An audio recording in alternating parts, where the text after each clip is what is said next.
everybody, it's Spencer here, and as you can see, I am relaxing on this very cold day, and I'm already pretty warm, or I wouldn't be in shorts, but I'm about to get a little hotter because I'm trying something new, but it's real familiar to me. It's flaming hot. Not Cheetos, Doritos. Now, if you don't like spicy stuff, this might not mean nothing to you, but to me, this is a game changer. If this tastes anything like the Cheetos, I'm gonna be hooked, but I'm not getting my hopes up either.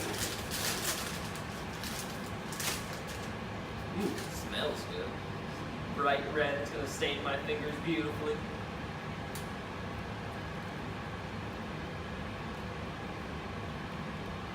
That is delicious. It tastes just like a flaming hot Cheeto, but you got all of that flavor stuff on it. I bet if I threw this bag outside, all that snow right there would melt.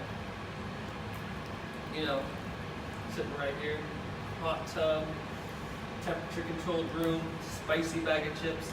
I don't think I would need anything else to keep it nice and warm on this beautiful and snowy day. I'm gonna go ahead and give Flamin' Hot Nachos a 10 out of 10. It's a guilty pleasure. If you love the Cheetos, you're gonna love these. And I'm probably gonna kill this whole bag. Thanks for watching. Sorry for the rolls. And yeah, have a good day.